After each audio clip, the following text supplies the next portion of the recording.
আছেন ব্রাহ্মণ বৈষ্ণব মূলতি, ওনাদের চরণে আমি করি গো প্রণতি।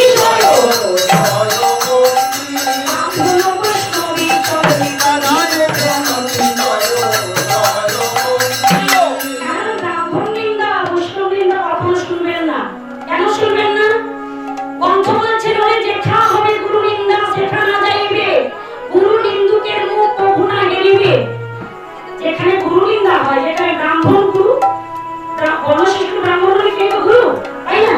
তাহলে বৈষ্ণব আমাদের গুরু। তো যেথা হবে গুরু নিন্দা সেথা না যাইবে, গুরু নিন্দুকের মুখ কভু না এড়িবে। তখন গুরু নিন্দুকের মুখ দর্শন করতে নেই। যারা ধরুন আমাকে কেউ একজন শিখিয়েছে, আর আমি যদি কোনো ভক্ত করে তাকে যদি আমার কাছে করে তার মুখটা দর্শন করতে, এটাই হচ্ছে কথা বলছেন। তার জন্য আজকের বন্দনা আজকের মতো এখানে সমাপন হলো। মা শীতলাকে ধ্যান করে সবাই মিলে দেখি একটু আপনার দেখি আপনার অভ্যাস করতে হবে। সনাতন ধর্মের মেয়ে আমি, আর সনাতন ধর্মের মেয়ে হয়ে বলবো না আপনার কথা। মা শীতলাকে ধ্যান করে নিতাই গুরু গৌর প্রেমানন্দে হরি হরি বল।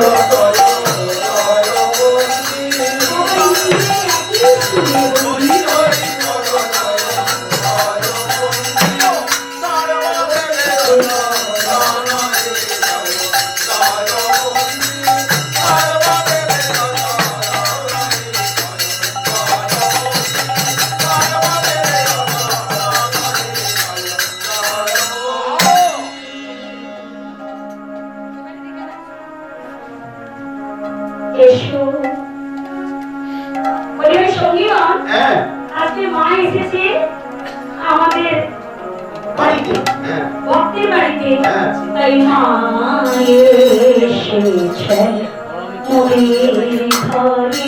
আমার মা এসেছে মোদের ঘরে, মা এসেছে মোদের ঘরে, মা এসেছে মোদের ঘরে।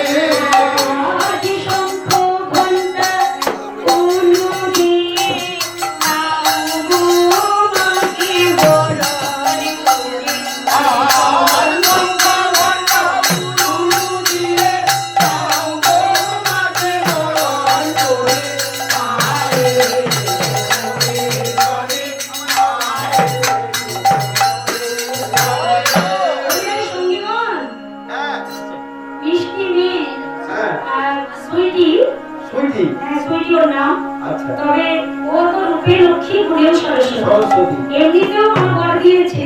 আর আমি মায়ের চরণে বলবো, মা তো যেন ও হয় রূপে লক্ষ্মী, হয় গুণে সরস্বতী। বিদ্যা দাও, বুদ্ধি দাও, তুমি ভগবতী।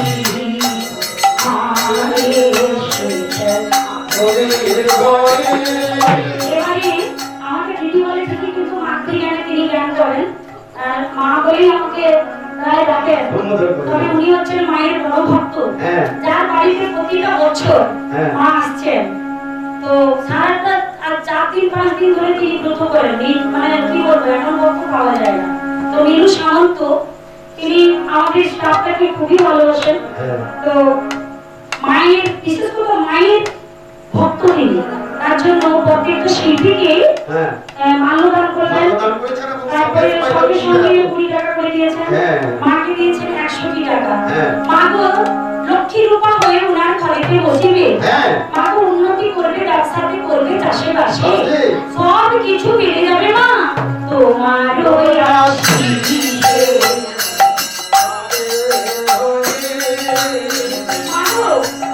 তুমি যেমন ভক্তকে কুশলে রাখিবে, তেমনই ভক্ত তোমার বছরে বছরে চরণ সেবিবে।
প্রজা। মায়া আমার কৈলাসী করিয়া স্থিতি কনক আসনে বসেছেন ব্রহ্মাসুত বিচার দিচ্ছেন মনে মনে মনে বিচার করছেন আমার মন থাকতে গৃহে বসে কুয়াইরাও দিন মহির তলে তো রইল না মহিমার চিন প্রকান্তই তখন মন্ত্রী গিয়াছিল ধ্যানে মন্ত্রণা করিতে মন্ত্রী রায়মোর স্বরে হেন অবসরে সেখানে এলেন রক্তাবতী রক্তামুখ যে আমার জিজ্ঞাসিলেন ভগবতী বলে আমার রক্তা আমার কোথায় কোথায় পুজো হয়েছে আর কোথায় কোথায় বাকি আছে মা গো এটা কেমন কথা আপনি আমাকে জিজ্ঞেস করছেন এই পুজোর বৃত্তান্ত আমি বলতে পারবো না মা আপনার কোথায় কোথায় পুজো হয়েছে এই কথাগুলো একমাত্র আপনার মন্ত্রী জোড়াপাত্র বলে দিতে পারেন আপনি আপনার মন্ত্রী জোড়াপাত্রকে রাখুন তো মা আমার মন্ত্রী হ্যাঁ ওরে মন্ত্রী আবার কখন হলো মানে আমাকে আমার পুজোর জন্য একটু পরিচালনা করে দেয় তো আমার ছেলে আচ্ছা আমার ছেলে বড় আমার কাছে তো নেই জানি না কোথায় মন্ত্রী মনে রয়েছে সে যেখানেই বসে ধ্যান করুন মা আপনি যদি তাকে একবার স্মরণ করেন কোথাও থাকতে পারবে না আপনার কাছে সে সুফল করে চলে আসবে তাহলে জলাশয়কে একবার ডাকি আপনি একবার ডাকুন। তখন রক্তা বাকি জলে ডাকেন জগৎ জননী হ্যাঁ। হেন বাক্য জল পাত্র কিছুই না শুনি কিছু শুনতে পেল না হ্যাঁ তো হ্যাঁ রে হ্যাঁ ও রক্তা হ্যাঁ ওই ডাক দিলাম তো কিন্তু জয়া তো এলো না মা গো আপনি ডাকলেন বটে কিন্তু আপনি তো ডাকছেন আর আমি পাশেই গিয়ে দাঁড়িয়ে আছি আপনার ডাক আমি শুনতে পারলাম না আর ওই জোড়াপত্র কেমন করে শুনবে মা আপনি একবার খুব ছেড়ে হুঙ্কার দিয়ে ডাকুন ওটাই হ্যাঁ দেখবেন ও যেখানেই থাকুক চলে আসবে আমার ভয়ঙ্কর শব্দ ছাড়লেন হ্যাঁ পুনর্জয় বলে মাতা ছাড়িল হুঙ্কার মায়ের গঞ্জনে কাঁপে পর্বত পাথর ভয়ঙ্কর শব্দ শুনি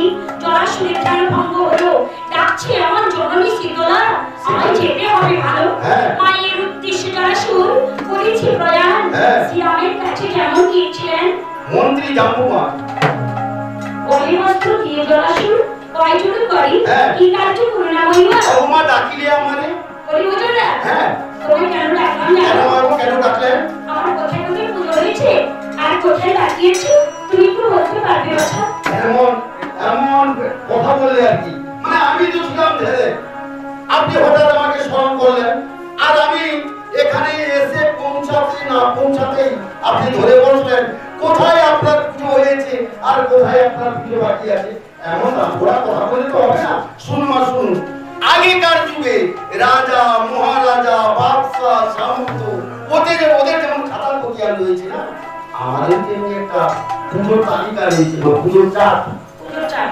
ওই পুজোর তালিকা দেখে আমি বলছি কোথায় আপনার পুজো হয়েছে আর কোথায় আপনার পুজো বাকি আছে তাহলে তুমি ওই পুজোর তালিকাটা দেখে বলো তো হ্যাঁ। আমার কোথায় পুজো হয়েছে আর কোথায় বাকি আছে হ্যাঁ ঠিক আছে বলছি। তখন জলাশয় আমার বলছে মা তুমি পদ্মাসনে বসো আমি দেখছি তোমার কোথায় পুজো হয়েছে আর কোথায় বাকি আছে করিছে জয়া মঞ্জু ভাষা আর কইছে জরা মঞ্জু ভাসে জগত জননী আছে রামন রমণী রাজি সুরম জননী প্রতীত পাবনী কোথায় পুজো বাকি আছে আর সোনো জননী প্রতীত পাবনী কোথায় পুজো বাকি আছে